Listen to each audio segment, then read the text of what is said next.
I need to feel your energy today from start to finish. Come on, let's go. Let's crank this thing up.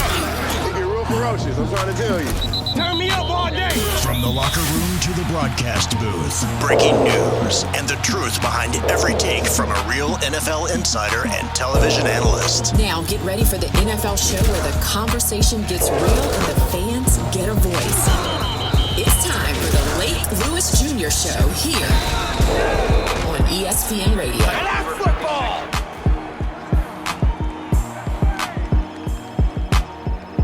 Appreciate you joining me as always back here in the building, in the studio. We've had quite a hectic week, very much so, of travel, getting a chance to be at OTAs covering the Washington Commanders. I had a show up there with Big Trent Scott, who joins me every Tuesday, offensive lineman for the Commanders. And we had his teammate Jeremy Reeves on with us inside the bubble on Tuesday. So that was, interesting. And we had a great time. Those guys did a heck of a job, as they always do. So, Alan, I was thinking about you a couple days ago, all the way up until just now coming on the air, because the Washington Commanders have done something, and it has nothing to do with what's getting ready to happen with the X's and O's on the field. But they just did something that I am actually uber impressed with. And what they did was they changed their concession food. And wait till you hear the pricing on this stuff. Now, it's crazy. I was thinking that it was something food related because I was like, they stopped serving hot dogs at halftime. Well, I don't know. Your signature dish can't be a hot dog, man. I'm not trying to be a food snob. I don't eat a ton anyway during the games. Right. But when I see hot dogs at halftime and it's like the signature thing, I do judge you. So you know what they did, though? They created this menu, and now they have, They have 5 things for under $10, and they have 10 things for under $5. And we had a chance to sample it and eat. Well, it wasn't a sample. It was a full-blown buffet up in the media room the other day. And they kept bringing food out. Me on the diet and stuff. I had to take the bread off the chicken sandwich and off the hamburger. Yeah, you too bougie to be a taste tester, man. We don't need somebody that's got restrictions to what they can eat, man. We need real fat kids. I had some restrictions. So the worst thing I did eat, though, and I ate it on the way home because I was starving. I had some of the hot Cheetos, So they did have bags of that. Is that the new signature dish? Hot Cheetos? I mean, it was what I needed in the car that day. I was starving. So yeah, that's what they did. And that's a big deal because at games, NBA, NFL, NHL, Major League Baseball, it's costing families a grip, to get food. Food is costly. And then I guess you gotta make up your money somewhere because prices are going up on tickets as well. So if you cut the cost of food but raise the price on tickets, that people probably won't feel the sting as much, is my logic there. Well, now because Washington, the Commanders are going to have the lowest prices of all the concession stands in the league. Pretty much, they're going to be right there. So you got to give them credit. And as Mark Klaus said, that's my guy right there. Mark's a good dude. Is Mark serving the hot dogs? No, okay. No, he people are serving hot dogs for Mark because he's Mark's approving the hot dogs. Yeah, Mark's like vice president of the team. I need to talk to Mark. Yeah. Give So me an audit. he's good dude. He's a good dude. He really is. So it's funny because actually after they fed us before we went out to practice. Now that's a mistake. Yeah. So I was out there and here comes Mark with like two older gentlemen in suits. So they probably were some Josh Harris folks. And I told him, I said, "Hey man." And he looked at me and I said, "You got me sluggish right now." And he said, "You know what? Me too. I kind of want to go lay down in the field over there." Absolutely. You get all that food on your belly. Then you get back into that AC. It's a wrap. I had the itis. Yeah, it's a wrap. You already know. And if y'all don't know what the itis is, that is a term that, it's a terrible thing. The brothers use when they get food drunk. I would imagine the O-line was a little upset though. They didn't get to sample anything. Nah, man. They're not there for that. They're there to perform. They're there. Like They're food, there. you They're like there to food. practice, man. And you know what? I will say this: that football team looks pretty good. I mean, it's OTAs. You know, you're not going all out, but when you see guys like Terry McLaurin laying out, you know, laying down on the ground for catches and passes and giving his body up in an OTA, that's setting the tone. And what the tone is set is that the stench of last season left a bad taste in a lot of these guys' mouths. And, you know, I asked Trent and I asked Jeremy Reeves, you know, on the show the other day, I asked them, is the energy, all this high energy and intensity that we see right now, is this the way it should have been last year? Because last year they were coming off the NFC Championship game. You just naturally thought, you know, they would be all in to get back, you know, at least to the championship game, if not a Super Bowl. And the wheels just, I can't even say fell off. I don't even know if the wheels were even put on the car yet. You know, they just never got going. And this year, it's definitely different. I mean, these guys are really getting after it. So, you know, I asked the question, you know, are the Commanders back? You know, after a couple of OTAs, you know, are they back? And I have to tell you, you know, I've done this for a long time. That looks like a good football team to me. It really does. That looks like a football team that should be in playoff contention. I think that's fair to say it that way. A lot of teams feel like that, but I think Washington legitimately is a playoff caliber football team. They just have to go out and prove it on the field. I think the one thing that hurt them last year, and we see this often with teams that are not used to being in those positions, is you get complacent. It's a natural thing. When you are the hunter, you act a certain way. And then when you're the hunted, you're just not used to that territory, right? And you come into the season not thinking that, you know, it'll be easier per se, but you do kind of take it a little easy because, I mean, you've exceeded expectations and you think you might have an intimidation factor with you, right? Like, well, why would we get the best effort from this team this year when we beat them by like 20 last year and it's pretty much the same team, right? Like that mentality, I think sometimes seeps into the mindset of players. And on a professional level, I heard the gentleman say this on Tuesday's broadcast, is very true. Like everybody you go against at this level is just as hungry as you, just as capable as you. So you really shouldn't ever think you have it where you can take a day off. And I think the Commanders started the season last year, came into that off season or the training camp and stuff last year, thinking things were going to be a little bit more easier than what it was the year before. And that kind of bit them in the butt pretty early. Yeah. As Jeremy Reed said, you know, they had to understand because of the success they had by, you know, exceeding all expectations and getting to that conference championship game the following year. Everyone was gunning for them then. Absolutely. So now you were no longer hunting, you were the hunted, and they just didn't respond. So I think now it's going to be a little bit of both with this team. Excuse me. They're going to hunt, but they're also going to be hunted. So you've got to come out and have that intensity, and they have had it so far. So even looking at last year's team going into that season, think of the playoff teams that were in the NFC. You had the Lions, you had the Seahawks, you had the Eagles, the Rams, and you had the Commanders, and I think the Buccaneers were in there as well. Mm-hmm.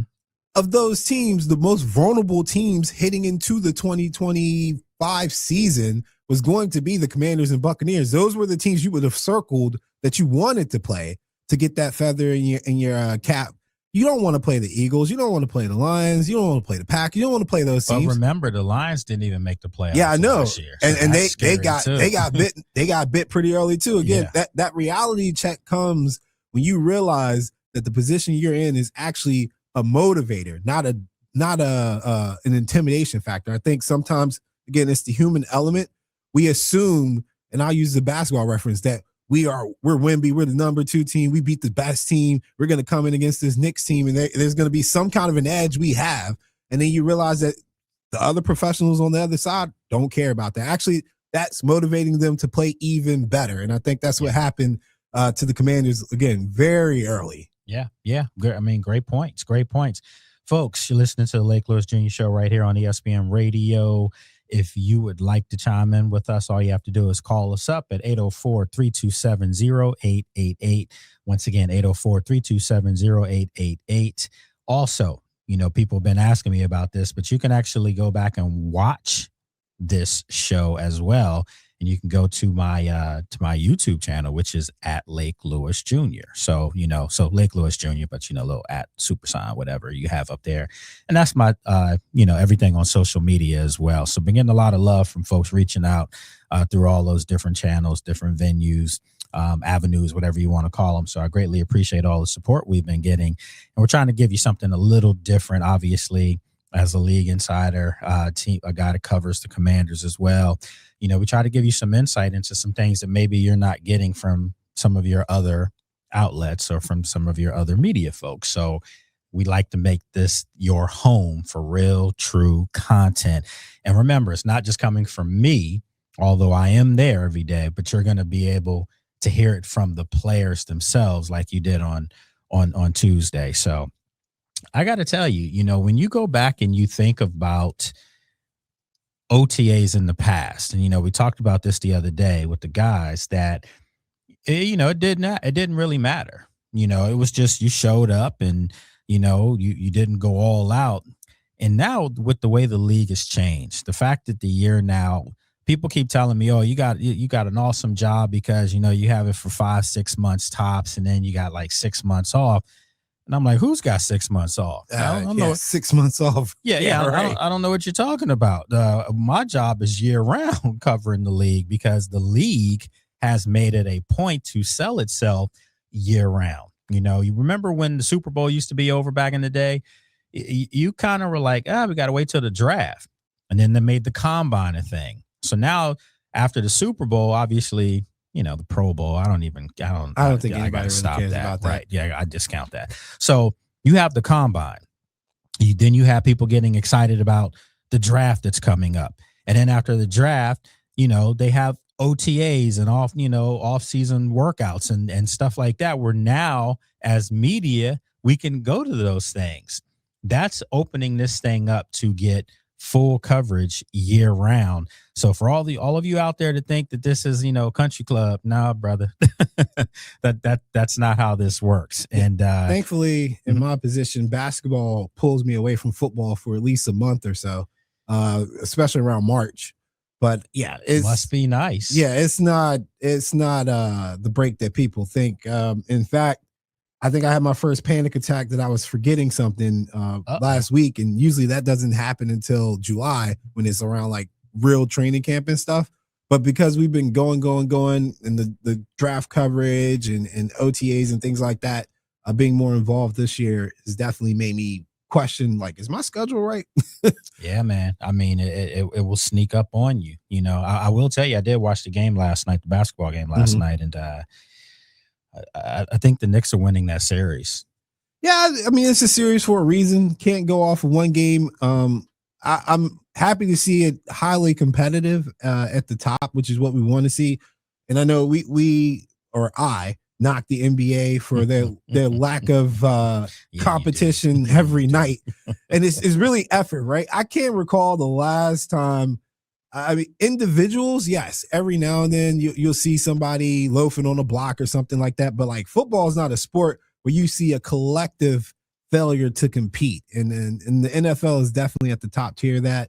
So that's one thing I always look forward to when we switch from basketball to football is like every single game, every single week.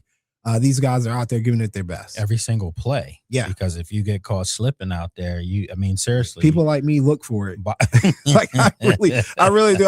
I've started to watch games to look for the guy that's not doing what he's supposed to do. Like, especially when you can kind of tell as you follow a team closer and closer, you learn their system and what's supposed to be. Like when we were talking about the defense last year and people kept talking about Dan Quinn's system. I'm like, dude, this is Dan Quinn's system.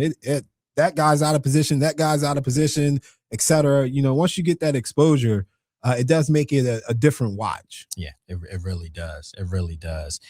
So today, folks, we are going to talk about a couple things here. I wanted to naturally talk about what I saw, from the Commanders and, the other day.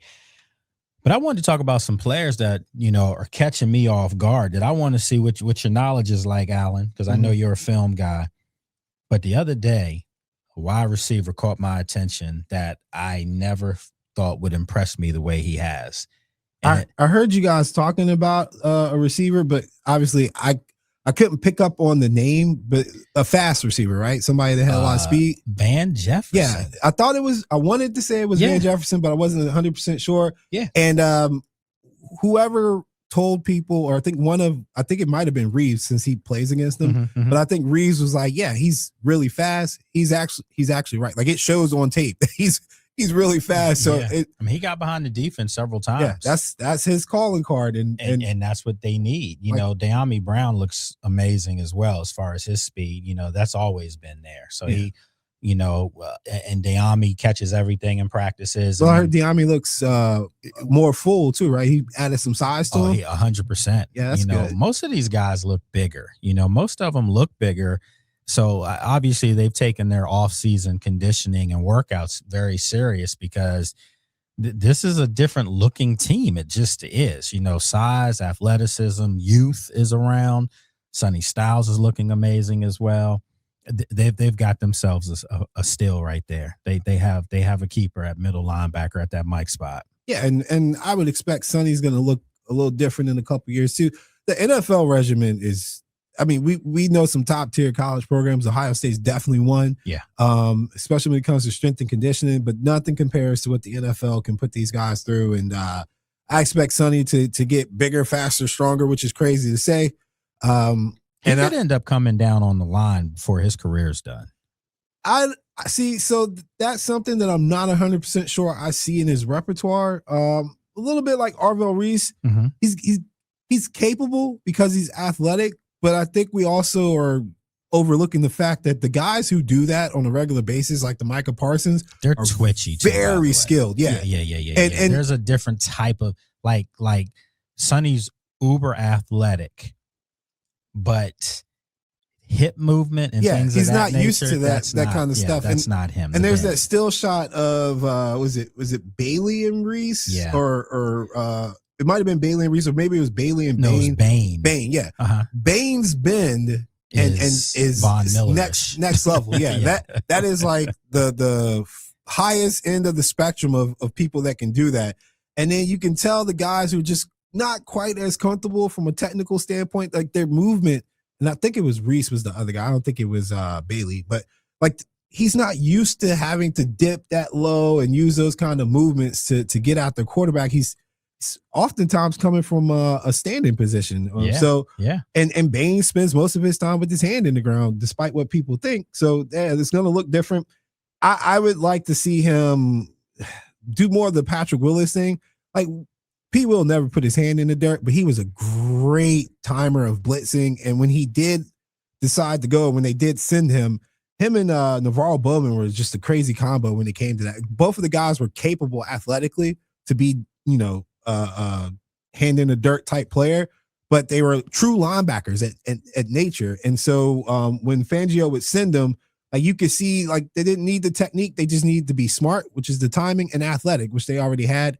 I would hope and pray that Sonny also gets that kind of freedom to just be an athlete. Don't ask him to be technical down there, man, because it'll kill a lot of a lot of confidence when you get down there and you realize, like, Laremy Tunsil's a grown man with my hands in the dirt. He's not quite as grown when I'm coming from 5 yards away, but when we're like, only a few feet away, it's a little bit different of an experience. Absolutely. It's a much bigger difference. So, folks, I got a question for you.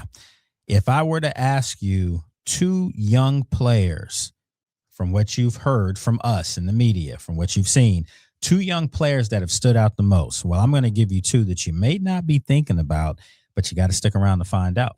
You're listening to the Lake Lewis Jr. Show right here on ESPN Radio. More than fashion, it's a movement. Life Be Lifing was born from conversation and built with purpose, creating clothing that inspires authenticity, connection, and confidence. Founded by entrepreneurs Khalif Lambert and Ken Sandy, Life Be Lifing represents community, culture, and real-life experiences through bold, meaningful apparel designed for everyone. Be seen, be heard, be unapologetically you. Visit Life Be Lifing today at lifebelifing.com and join the movement that's empowering people to live with purpose every single day. Looking for fresh, bold flavor made right here in Virginia? Then you've got to try Nikki's Homemade Salsa.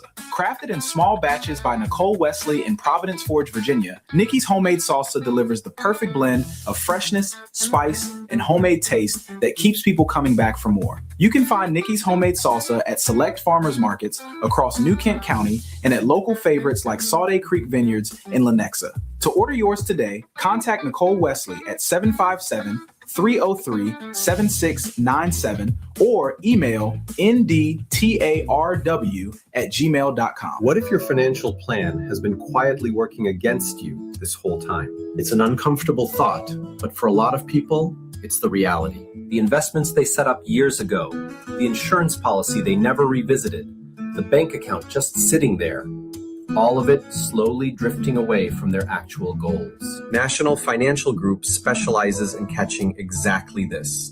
They don't just look at one piece of your financial picture. They examine all of it. Investments, insurance, savings, reviewed together with real attention to detail. Then they build a strategy that's aligned with where you actually want to go. What makes them different is their objectivity. They're not pushing a product. They're solving a problem. And clients consistently say the experience left them feeling genuinely optimistic about their financial future. Your first step is a free consultation.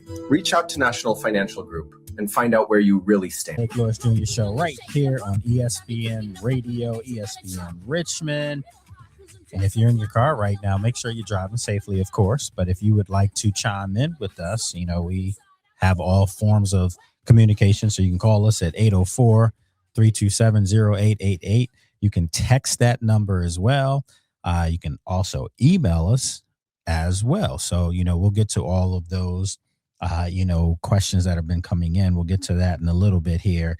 But I wanted to talk about players that have stood out. Naturally, you know, the Jaden Daniels of the world and, Terry McLaurin. Obviously, those guys have stood out. The irony is that from a position group standpoint, the group that's been standing out the most is the wide receiver room, obviously led by Terry McLaurin. You heard me talk about Van Jefferson a little bit earlier, but De'Ami Brown, you heard me talk about him. All of the receivers, Antonio Williams, Luke McCaffrey. I mean, listen, I know I have been one of those folks that have talked about Brandon Ayuk and how, from what I was told, that he's in play. However, with the latest developments of some things going on, it's going to be interesting to see if that still remains the same. But I'm telling you right now, Antonio Williams he's looked the part, folks. I mean, he absolutely has looked the part. If you are a Commanders fan, make it a point to look out for this kid. He kind of reminds me of an old friend of mine that used to play, obviously, for the Redskins back in the day. Terrence Austin, very similar as far as body movements, how they run and catch and all those things. And Terrence was a really, really good receiver coming out of UCLA. I think it was 2010, 2011, if I'm not mistaken. And he just, for whatever reasons, in Mike Shanahan's system, showed glimpses of being a really good player, stayed around for several seasons, but just never, made that name for himself like maybe people thought he would have done, given more opportunity. But Antonio Williams, what can't he do? And you've heard Dan Quinn praise this kid, pretty much ever since they drafted him out of Clemson, in the third round. So I'm telling you right now, Antonio Williams, to me, has every opportunity to be a guy that could pull in 45 catches this year, and some people might think that that's low. The only reason I'm saying that 45 isn't low is because this room now, this wide receiver room, looks to be much improved. And no, they don't have outside of Terry. 45 receptions. Yeah, I mean, 1992. Yeah. And I'm just saying, I know you think 45 receptions is not a lot, but you have to think with Terry getting the ball a lot this year in David Blau's offense, he's going to force feed Terry. That's what they have to do. They said 10 targets a game at Terry bare minimum. So that's a great sign. I believe that when I see it. Well, See, there you go. That's what I'm talking about. So if they do that, that's going to reduce some of the numbers. And then you have a guy like Chig Okonkwo, a tight end that can catch. You have De'Ami Brown back. We have Van Jefferson, who I mentioned. So I think if Antonio Williams can walk out of this upcoming season, having caught, let's just say 50 catches, their offense is going to be uber successful, because if a rookie can get 50 catches, it means that they're moving the ball around, hopefully. And that doesn't mean because someone's injured or not. I think that that's a young player that you have to keep your eye on that has been turning some heads. Okay. If you want to get the ball for the Washington Commanders, just show that you can create separation, because that is something that a lot of these guys have struggled with at this level. Mm-hmm. Nothing against Jalen Lane, Luke McCaffrey, and everybody else, but Terry's really been the only one that consistently gets separation. That's why he typically gets the ball thrown on time and gets the looks. But I think, somebody pointed it out probably about a week or so ago when we were talking about Jaden.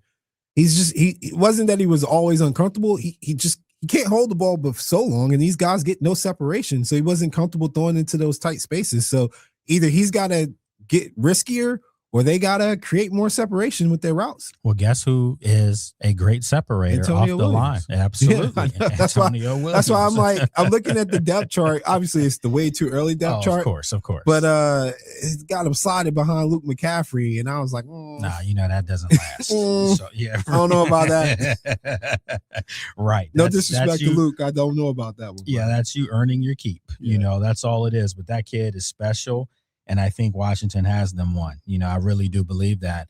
There's a couple of other guys. Traylon Burks has really stepped up, and he looks very comfortable in the system that they're running. Burks could be such a value play, man. He could be a big steal. He could be the difference maker for this offense, because if you can get that other person that can take pressure off of Terry. Because, they say they're going to give Terry 10 targets a game, bare minimum. But you and I both know, Alan, okay, if you say that, guess what other defenses are going to be doing? They're going to make sure that you don't do that, because good things happen when Terry gets the ball in his hand. So he's going to be the focal point of the offense to kind of eliminate his production. That's what defenses are going to try to do. So you're going to need that other receiver. You're going to need that other threat to step up. And for me, it's Traylon Burks. And I'm telling you, with the size that he has, the fact that he has really good hands, that's a bonus. That's a plus for this team. But more importantly, his confidence is back.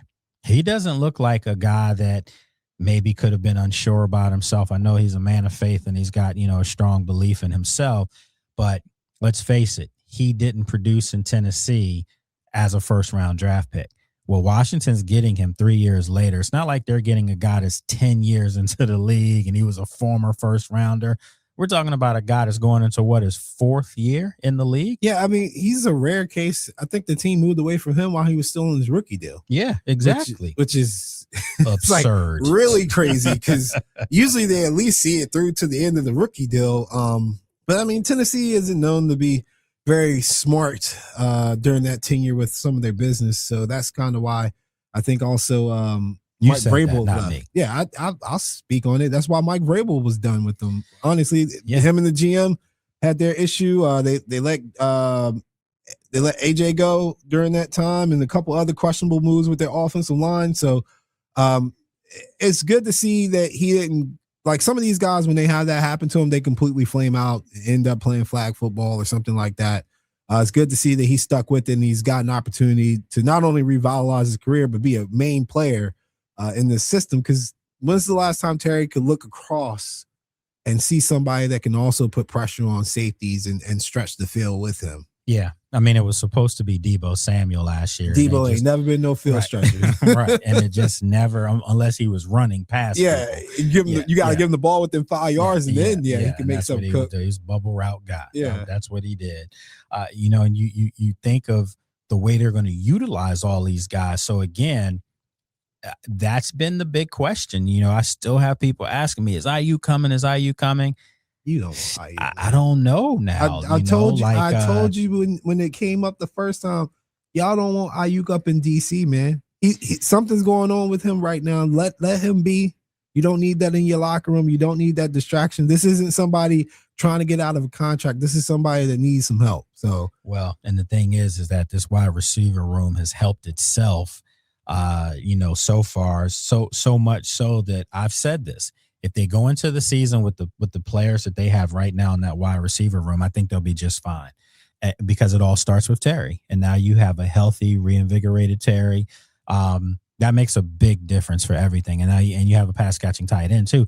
And by the way, you have a running back in Rashad White who can catch the ball at the backfield too. So those are 3 layers of an offense that can spread the ball around and do some things, not to mention the other players that you're getting.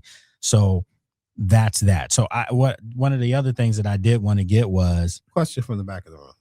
Yeah, go ahead. And I know this isn't the exact science because I don't even see Debo on this depth chart here for ESPN's Washington Commanders. Yeah, he's not on there. But he's not there. Yeah, but they got a base 3-4-D. When did that happen? You do know I can't really go into these things. I know you can't go into it, but it's on the website. And I'm just saying, I don't recall that being in any of the conversations and the transcripts that they send. Even more reason why I can't go into that. Right now. Well, somebody then told them. Because that's obviously, well, for deception, yeah, I was gonna say for people who are probably like, why does that matter? 3-4 personnel and your base 4-3 or 4-man front personnel looks totally different. Changes a lot of things, changes man. Everything. Yeah, when I see Daron Payne as an NT, I not that I'm against it, but I'm just confused as to when did that happen. I know Kinlaw's got some NT ability in him, but they've got him listed as a right defensive end. And I'm just like, I know they got some athletes and everything, but I just wasn't aware that this was on the table. Well, let me just tell you. I'm not opposed to it. As far as interior guys right now, yeah. Johnny Newton's been looking really good. Johnny Newton is your best interior guy. Yeah. Johnny Newton's based off of youth, really and good. and the they talk about ceiling. Yeah, he's definitely got the highest ceiling. Yeah. So I'm not going to even argue with you on that. Highly productive. That's remember, guy got 3 sacks last year, and I think was around a 4th. He is a disruptor. I'm telling you, and that's what he was at Illinois. He was the Big Ten Defensive Player of the Year. And I tell people, we're talking about the Conference of Champions, man. If you can do that at that level, that goes to show you how good you are. I ain't gonna go that far. I mean, how can you? But if you can do it at Illinois, yes. Where you kind of like just backhanded Illinois. That was a slight. Illinois has been turning out defensive football players in the NFL. They've been a little feisty. Witherspoon came from there. The defensive backs outside of him have had some issues with being twitchy. But Quan Martin came from there as well. And okay, all right, that's fair. That's fair. But no, they're productive pros for sure. It's funny because I remember talking to Johnny in the locker room. I was a big fan of that pick. Yeah, last year. And I asked him because my boys were struggling, Penn State was struggling. His guys, were giving up massive points to teams, and they were supposed to have this great defense, right? And I'm like, man, what's going on? And he was like, when you don't have the offense to back. And you're on the field a lot, those things are going to happen.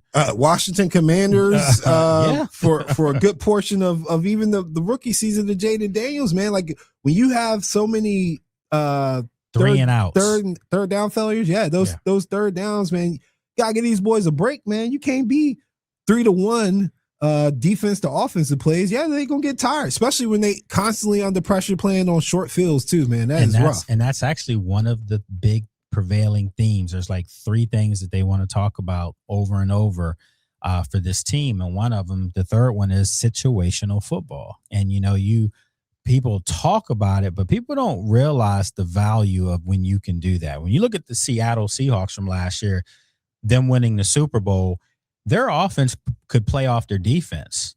You would get the ball back. You weren't always getting it deep in your own territory. You were getting it at the 35, 40-yard line, where basically 2-3 first downs and you're already in field goal range, or 2 first downs. And nowadays in football, you're in field goal range. So it changes how you do things. And for me, I think because Washington has invested in their defense, obviously from coordinator to players to edge rushers to drafting, with their first pick, a defensive player, you can tell that they understand that they can't have their offense have to, win on Hail Marys or last second drives. And you need your play callers to be aware, right? Like one thing about the Seahawks, their play calling was always in sync.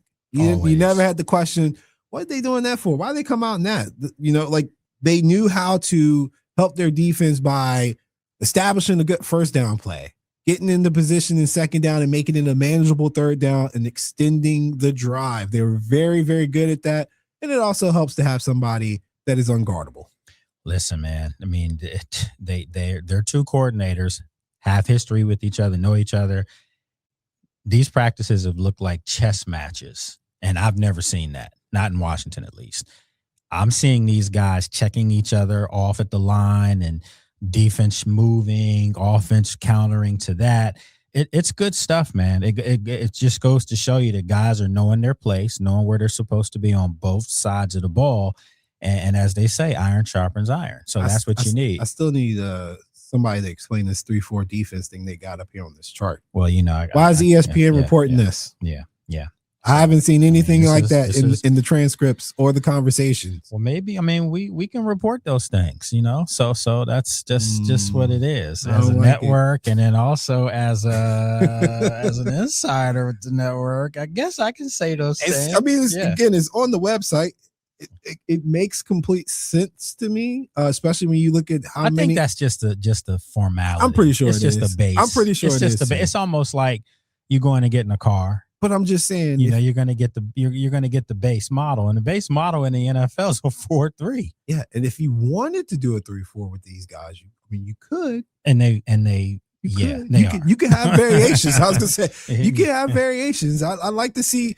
Like the wrinkle that they had. I'm not saying anything, Alan, that's not already known. I was going to speculate based off that. Of course, the edge rushers you brought in, the amount of them that you brought in, and the skill sets that they possess with length and size. Yes, by the way, that tells you everything. A 3-4 doesn't is not anything crazy, and I think when we're talking about this defense this year, as versatile as they can possibly be, they need to be. They need to show everything that they can possibly show. And that's why you went out and you got your coordinator. That's what Durante Jones is. He's coming from defensive schemes that he's been part of, that he's helped put the game plan in for the Brian Flores of the world, the Mike Zimmers of the world. He's been part of those guys who are known to be versatile in their coverage packages and everything that they do, where they bring pressures from. So we're not saying anything that if you're a person that has followed the league for a while, these things. So for me, I can't be afraid to talk about that stuff. It's because I got that call from the team. Like, don't give out too much info.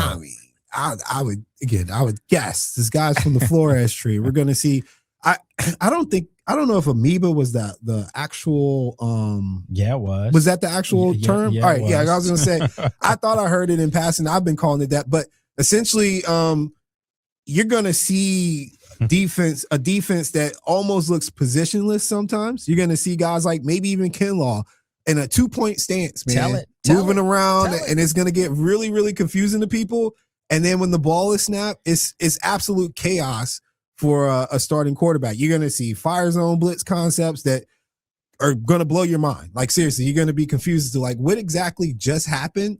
And imagine that these quarterbacks, the Jalen Hurts, the Dak Prescotts, and those guys, Jackson Dart, they got to figure this out well within like a second and a half. I was going to say millisecond. Because there's going to be mismatches across the board. They put that defensive system puts a ton of pressure on your offensive line to be good communicators and to be able to combo block and really work in tandem.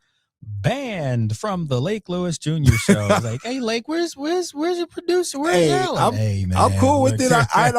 I suspected it.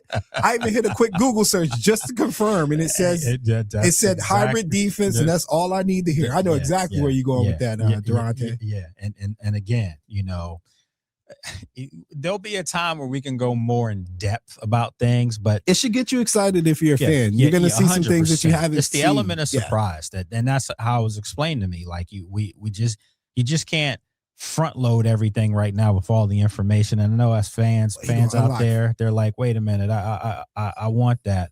But can I do a bold prediction? Yeah, go ahead. This is going to be the best Frankie Louvu you guys have ever seen. And it should be. You know, after last year, this is perfect for him. I think that would be a really, really, really good look for him. You know, and I think it will be a good look for him. Been relatively quiet, you know, out at OTAs because they're mixing things in, trying to see who can do what, who can do this, who can do that. Send them.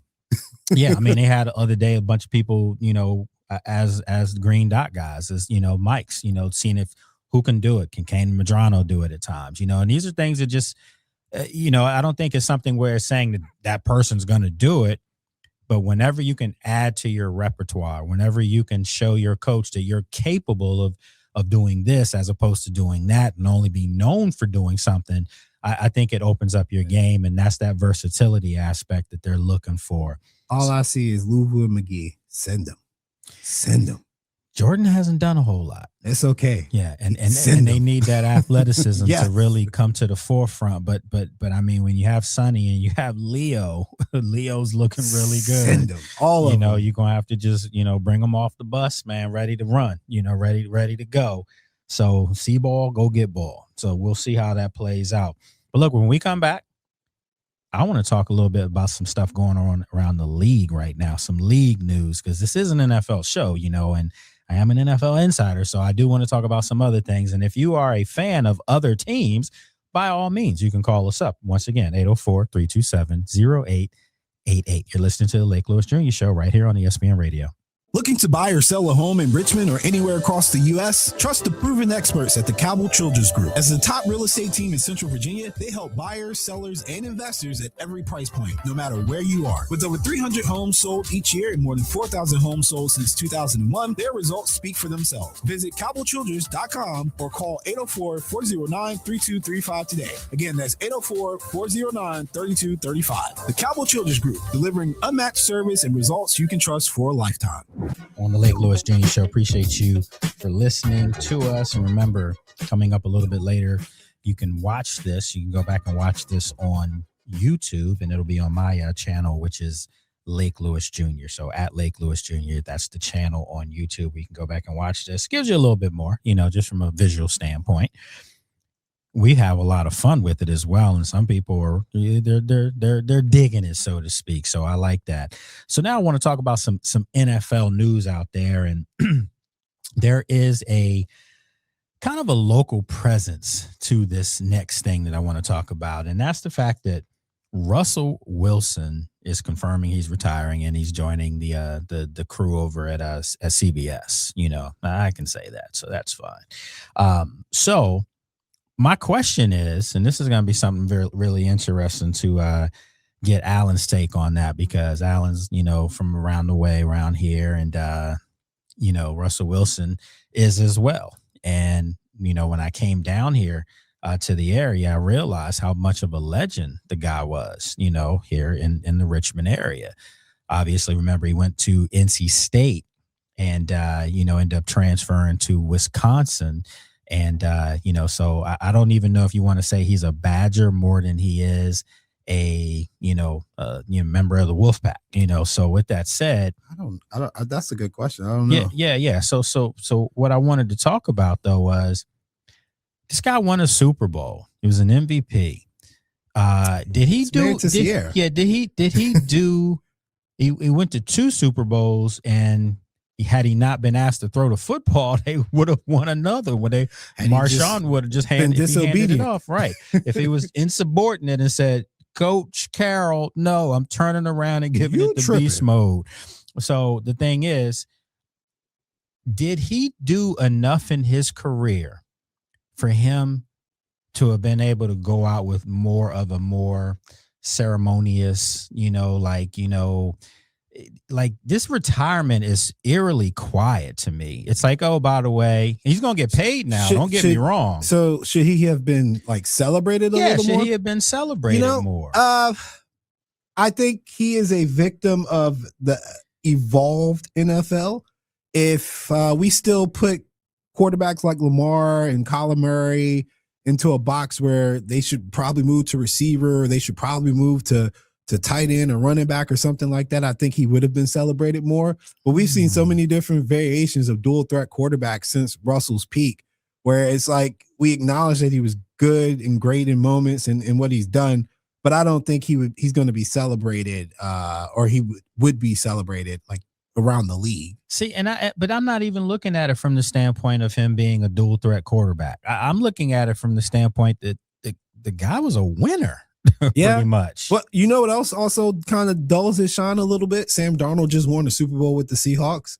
So like, so you kind of forget about, I mean, not even forget, but the way you would have celebrated him or looked back on those moments, probably not as well. I got one for you, Alan. I think one of the reasons why he's not being celebrated as much as he could is because, you know, Russell's different. Let's just call it like it is. He's a little different. You know, doesn't mean different is bad. He's just different. And I also think that people, when they start thinking about those Seahawks teams that he led, they're thinking it was the defense that really did it. There's for him. that. When we talked about that, we talked about that this morning because, you know, Jack's a Seahawk fan himself. Right. But like, it's not, you can't dock the quarterback, man, because he plays with a good defense. Like quarterbacks being That's on what they good want. teams, They would trade everything to play with a good defense. It's only a negative when we want to tear somebody down. But like when you talk about Mahomes or Tom Brady, nobody ever goes or says anything. Well, he had the best defense. Like nobody's ever said, well, he's got Spagnuolo as his defensive coordinator. Nobody. Well, those Patriots defense when Tom Brady was winning the first couple ones, it was because of those defenses. Yeah, and it's all the mastermind of Bill Belichick, which apparently doesn't factor into Tom Brady's greatness. Tom made Bill because I guess Tom's so good that he can even make the defense better. It's the craziest thing. And when the Seahawks needed Russ to lead them and put the ball in the end zone, he did. Some of the stats I read this morning was like he's only second in his era to Aaron Rodgers on like touchdown to interception ratio and QBR, things like that, things that show that you're a capable quarterback. And if you stack him up against his era, the people that you would put him up against, the Bradys, the Breezes, the Mahomes, kind of towards the twilight, and then Aaron Rodgers, and Ben Roethlisberger, he's really only behind those guys. And it is one of those things where, like, even behind like a Big Ben, he still got his Super Bowl. He still had his moments. He could have had two. Yeah. For what it's worth. So he still held his own in that same breath. So I don't even think it's really a thing about celebrating him as much as just appreciate the fact that somebody was able to be great despite everybody else's greatness. Yeah. Like, that's a tough crowd to shine through. Yeah, I mean, and he did it in a time where, you know, it was tough sledding to get through to the Super Bowl. I remember those battles with the 49ers, your team. I remember this has nothing to do with those battles. No. See, there you go. Hating. But you know what? Like the game where they came back against the 49ers, where the 49ers gifted them. You know, that was an NFC Championship game, wasn't it? Yeah, it was Harbaugh in Seattle. Russell is Harbaugh's bane, and Mahomes is Shanahan's bane. Yeah, but I will say, if there is a legacy for Russell Wilson, he is the king of all script plays. That is the one thing. That's what he's done. Yeah, that is the one thing I will say when it comes to improvising, making it work. Like that's part of why he was able to really shine in the fourth quarter. Like, you can't game plan for somebody that doesn't play within the system. You don't know what he's going to do. You can't. And that's what he made a name at. First ballot Hall of Famer? No. Hall of Famer. Hall of Famer, yes. A great first ballot, call. No. Good call. Had he won that second Super Bowl? Probably. Yeah, would have been trajectory-wise, would have been there. Should we just put everybody who beat Tom Brady in the Super Bowl in the Hall of Fame? I mean, Eli. I was going to make the case for Eli. Hopefully Jack is listening. I mean, he's There's got not a 2 playback Super for him. Bowls. He's probably got to be a Hall of Famer. He's not a first ballot Hall of Famer by any means. You know, speaking of trajectory and guys that are you know, potentially Hall of Fame guys by the end of their careers because they're still babies right now. 2 of them got paid, man, and one of them is a guy that I told you we talked about this right here on the show. Drake London. That's contract is still mind-boggling. He got paid. I mean, listen, he got paid, but he was nice about it. But I'm surprised because he kind of took a little bit less. A little bit less. Yeah, I know. Brother, we thought he was going to reset the market. What we were worried about was the fact that they had to break off, you know, Robinson. Yeah. You know, so and then you got Kyle Pitts. You know, so how are you going to do all this? You know who's super mad though? JSN.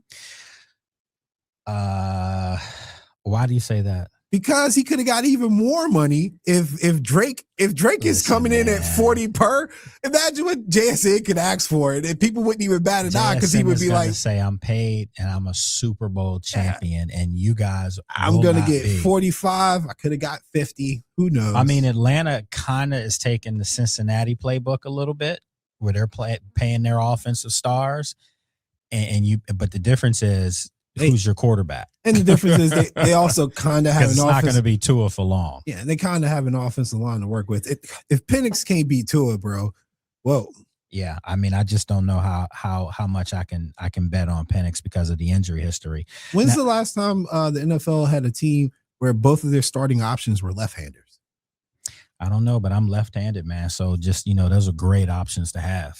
You know, excellent options to have. Some of the best quarterbacks of all time are lefties. The ball comes out weird. It just comes out better. You know, it's weird. We look at you guys as weird. You know, everything's right dominated for people in the world, but us lefties, we'd like to say we're ambidextrous because we can do what you do with your right hand as well. Tua's really right-handed too, man. I mean, when you're young, you get forced to do things. I had to learn how to write with my right hand. Yeah, that was definitely back in the day thing. Yeah, but I do everything except write with my left hand. My son's left-handed too. Yeah, so you already know he's special, man. That's what's up. Now that I know, I can get on you, but I won't get on your son. So now I know this. Fair. You know who else got paid though? Real quick before we wrap up here was Christian Watson. Yeah, 4 years, $110 million extension. Still haven't seen him put it all together yet for that kind of bread. You pay sometimes because you don't want to be in the picking situation. Yeah, you don't want to have to franchise someone and then have to pay them like they're one of the best. When are we gonna do #Go Pickens Go? When is he up for come back somewhere? He's on an adventure, side quest right now. He will. They're gonna limit his catches this year. Watch Dallas play the funny game. You bet they will. Folks, appreciate you joining us today as always, and we'll be back here on Tuesday with myself and Big Trent Scott from the Washington Commanders. Appreciate you listening to the Lake Lewis Jr. Show.